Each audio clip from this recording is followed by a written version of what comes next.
Years ago, I was invited to speak in Argentina. The flight was from Minnesota to New York to Miami to Chile, Buenos Aires. I don't fly well. I hate it. It's uncomfortable. I suffer through it.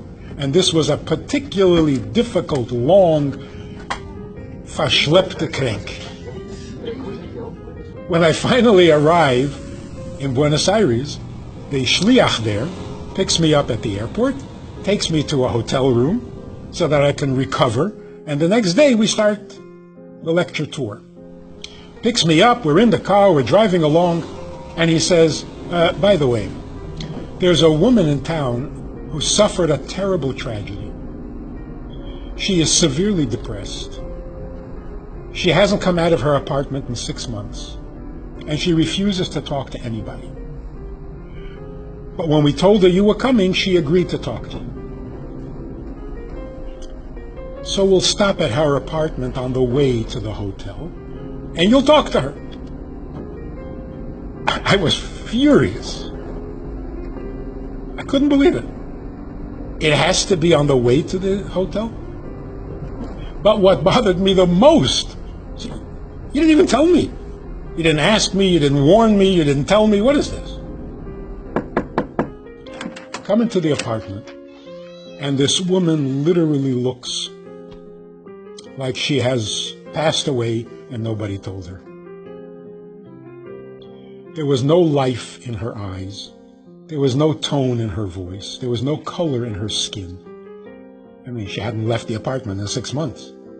She looked terrible. She tells me the story, 19-year-old son, driving back from their country home, gets into a car accident, and then she tells me what a fantastic kid he was. What an exceptional, respectful, helpful, all the great qualities. She finishes, what can you say? So I said, that sounds like a fantastic kid you had. And you had him for 19 years. She was not impressed. So I said, imagine if there was no shock. Imagine God comes to you and says, there is this fantastic soul in heaven.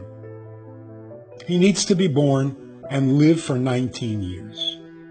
I'm looking for someone to be his mother. I said, what would you have said if God had asked you? I was sure she would say yes. Most people would. She said, absolutely not.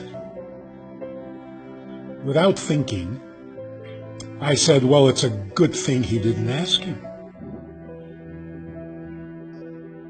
The floodgates opened up. She cried like she needed to cry for the last 6 months.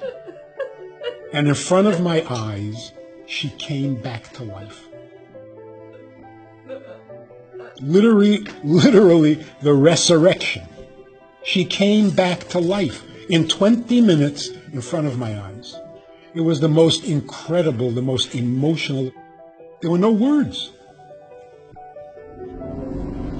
Now we're back in the car, going to the hotel room. And I'm thinking, I was so angry because they didn't ask me. And then I thought, if they had asked me, what would I have said? I would have said, absolutely not. And it would have been the wrong answer, because I would not give up that experience for anything.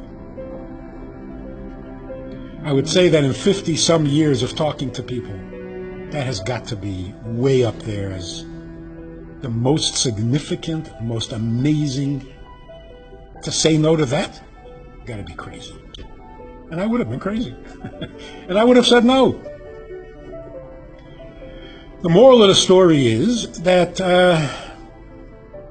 it's a good thing that God doesn't ask us. You want a challenge in your life? Not particularly, no. You want an uphill struggle? Absolutely not. Want to get married? Not if I don't have to. What would we amount to if we got to choose? So it's really a good thing. God doesn't ask. He has more confidence in us than we have.